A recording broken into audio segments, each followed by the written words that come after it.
ओम नमः शिवाय। मेरे चैनल में आप सभी का स्वागत है। आज इस वीडियो में मैं आप लोगों को सुनाऊंगी शनिवार की व्रत कथा। व्रत कथा इस प्रकार है। एक समय सूर्य, चंद्रमा, मंगल, बुध, बृहस्पति, शुक्र, शनि, राहु और केतु, इन सभी 9 ग्रहों में आपस में विवाद हो गया कि हम में से सबसे बड़ा कौन है। सब अपने आप को बड़ा कहने लगे। जब आपस में कोई निश्चय न हो सका तो सब आपस में झगड़ते हुए देवराज इंद्र के पास गए और कहने लगे कि आप सब देवताओं के राजा हैं, इसलिए आप हमारा न्याय करके बतलाएं कि हम 9 ग्रहों में कौन सबसे बड़ा ग्रह है। देवराज इंद्र देवताओं का प्रश्न सुनकर घबरा गए और कहने लगे कि मुझ में यह सामर्थ्य नहीं है कि मैं किसी को बड़ा या छोटा कह सकूं। मैं अपने मुख से कुछ नहीं कह सकता। हाँ, एक उपाय हो सकता है। इस समय पृथ्वी पर राजा विक्रमादित्य दूसरों के दुखों का निवारण करने वाले हैं, इसलिए आप सब मिलकर उन्हीं के पास जाएं। वही आपके विवाद का निवारण करेंगे। सभी ग्रह देवता देवलोक से चलकर भूलोक में जाकर राजा विक्रमादित्य की सभा में उपस्थित हुए और अपना प्रश्न राजा के सामने रखा। राजा विक्रमादित्य ग्रहों की बात सुनकर गहरी चिंता में पड़ गए कि मैं अपने मुख से किसको बड़ा और किसको छोटा बतलाऊंगा।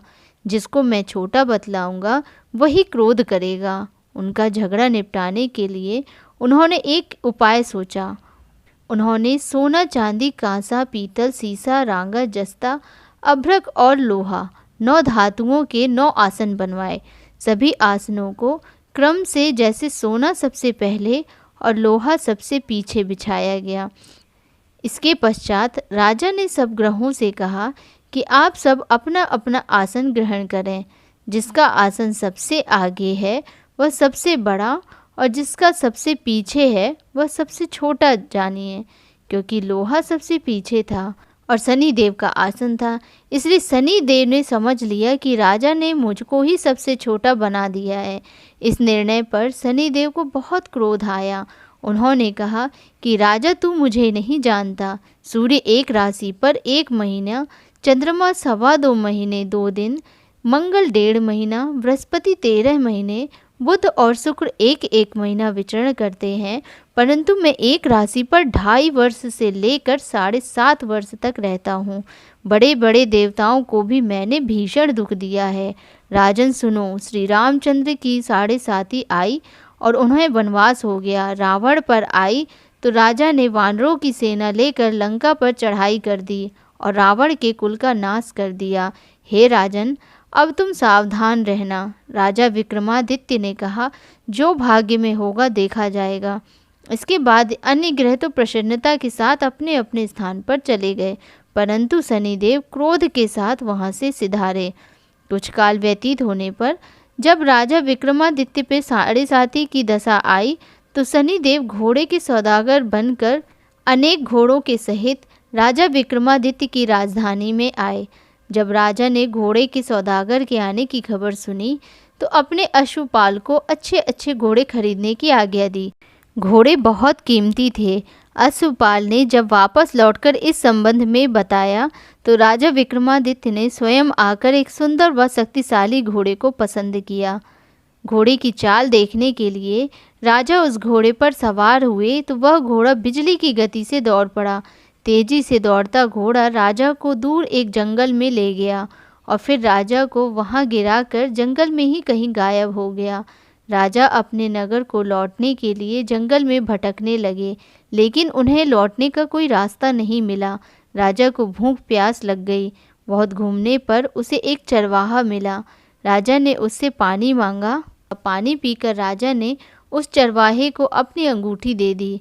फिर उससे रास्ता पूछकर वह जंगल से निकलकर पास के नगर में पहुंचा। राजा ने एक सेठ की दुकान पर बैठकर कुछ देर आराम किया। उस सेठ ने राजा से बातचीत की तो राजा ने उसे बताया कि मैं उज्जैनी नगर से आया हूँ। राजा के कुछ देर दुकान पर बैठने से सेठ की बहुत बिक्री हुई। सेठ ने राजा को बहुत भाग्यवान समझा और खुश होकर उसे अपने घर भोजन के लिए ले गया। सेठ के घर में सोने का एक हार खूंटी पर लटका हुआ था।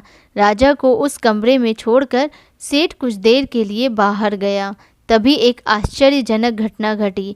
राजा के देखते देखते ही सोने के उस हार को खूंटी निगल गई। सेठ ने कमरे में लौटकर हार को गायब देखा तो चोरी का संदेह राजा पर ही किया, क्योंकि उस कमरे में राजा ही अकेला बैठा था। सेठ ने अपने नौकरों से कहा कि इस परदेसी को रस्सियों से बांधकर नगर के राजा के पास ले चलो। राजा ने विक्रमादित्य से हार के बारे में पूछा तो उसने बताया कि उसके देखते ही देखते खूंटी ने हार को निगल लिया था। इस पर राजा ने क्रोधित होकर चोरी के अपराध में विक्रमादित्य के हाथ पांव कटवाने का आदेश दे दिया।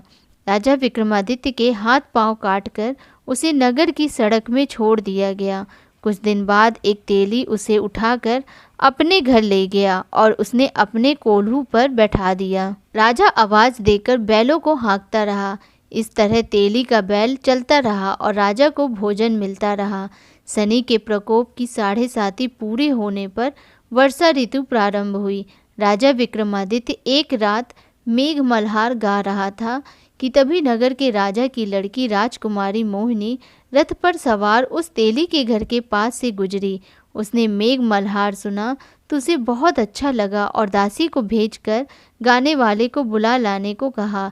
दासी ने लौटकर राजकुमारी को अपंग राजा के बारे में सब कुछ बता दिया। राजकुमारी उसकी मेघ मल्हार से बहुत मोहित हुई, अतः उसने सब कुछ जानकर भी अपंग राजा से विवाह करने का निश्चय कर लिया। राजकुमारी ने अपने माता पिता से जब यह बात कही तो वे हैरान रह गए। रानी ने मोहिनी को समझाया, बेटी तेरे भाग्य में तो किसी राजा की रानी होना लिखा है, फिर तू उस अपंग से विवाह करके अपने पाँव पर कुल्हाड़ी क्यों मार रही है। राजकुमारी ने अपनी जिद नहीं छोड़ी।